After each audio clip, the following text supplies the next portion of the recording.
Alright, Fluffs. We're going to be talking about something a little odd, and yeah, I know, I don't usually do rants this often or this close together, but something's happened in the last few days involving the Shamrock Fox issue and a relatively famous fluff by the name of Glitch Does Sass.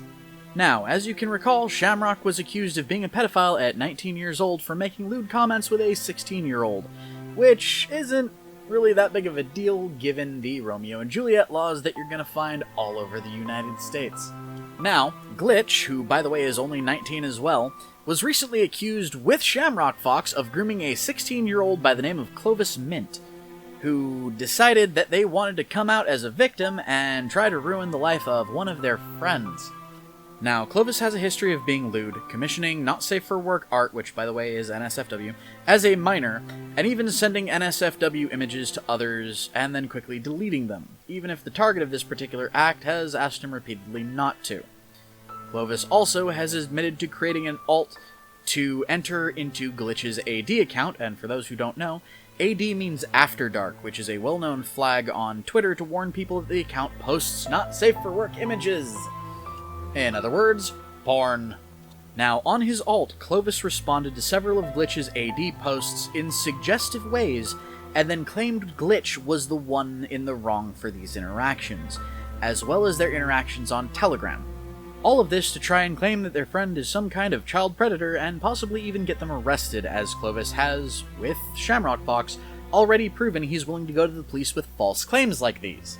Now, I could continue on about this, but right now I want to read Glitch's statement on the matter, which sums up a great deal of this issue. These past few days have been some of the worst in my life. I have been the victim of targeted harassment, defamation, and threats. As soon as I hit 20,000, Clovis attempted to ruin my life. But he has come out with the truth. I am not a groomer. Never have, never will be. It's time for you guys to listen to the accuser and delete your replies that threaten me with rape and death over what is now a false accusation. I tried working with him to come out with statements beforehand, but the quality of the apology was not up to what we had agreed upon. I didn't think it was appropriate being asked to approve a response from Clovis, and it felt as if I was being forced to say what Clovis wanted me to say, rather than my genuine side of things. He kept pressuring me, messaging me non-stop to convince me to post mine first, despite my constant reaffirmation that I would, but you currently ruined my mental state and I need to recover. These screen caps prove this. He consistently attempted to rush a statement, and whenever I brought up my mental health, he'd try to make it about him. I have no doubt he's been stressed, but I've tried taking my life dozens of times over the past few days, and I wanted him to respect that I need to recover. Clovis was deleting messages in the chat consistently. As you can imagine, this seemed really suspicious and made me extremely uncomfortable. As per such, I stayed silent in order to guarantee my safety. For reference, I kept screenshots and screen recordings of the entire conversation from start to finish, to ensure that this time there would be no confusion on exactly what was said.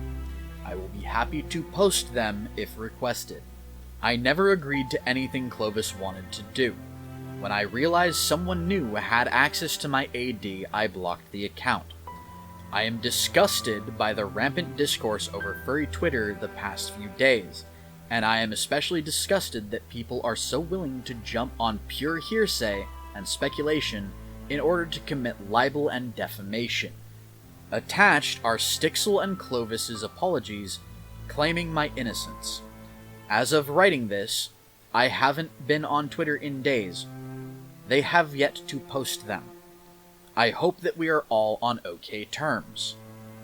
All I wanted was to have fun with my friends, hit 20,000, and have a Merry Christmas.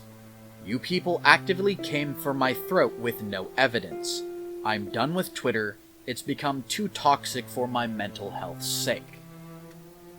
So, to sum this particular issue up, Glitch was falsely accused, targeted, harassed, threatened with violence, and stalked around Christmas time, all because some mint-brained idiot decided to get upset when Stixel decided to tell him that his friend was a monster and was grooming him.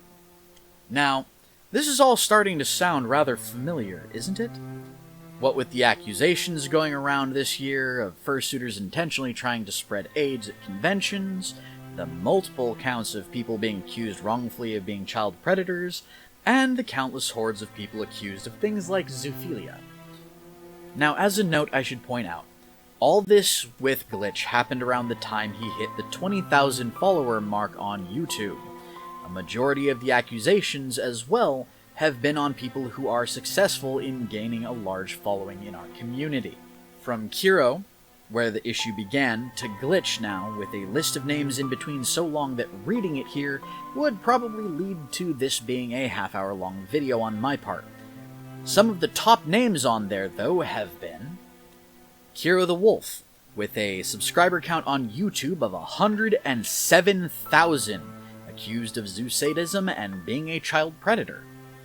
Rico Tiger of Damn Dog Games at 63,000 subs on YouTube and 6,000 on Twitter, apparently was the ringleader of a cult of people who were trying to infect others with HIV at conventions intentionally.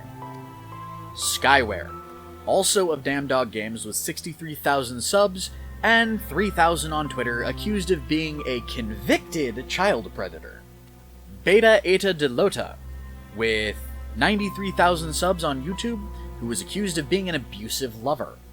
Shamrock Fox, with 4,000 followers on Twitter, accused of zoophilia and being a child predator. And now Glitch, with 20,000 subs on YouTube and another 13,000 on Twitter, accused of being a child predator. And there are so many more names on this list as well who have been falsely accused. Some of them have even been harassed to the point of having the police called to their homes on the assumption that there's a kidnapped child being held in their home. Now folks, this is what cancel culture does, and for those who support this behavior, you're admitting to the world that you believe in the antithesis of what the US and most other legal systems were founded on. It shows a lack of empathy that is nothing less than astounding, and shows that you are willing to cut down innocent people for the sake of hunting boogeymen.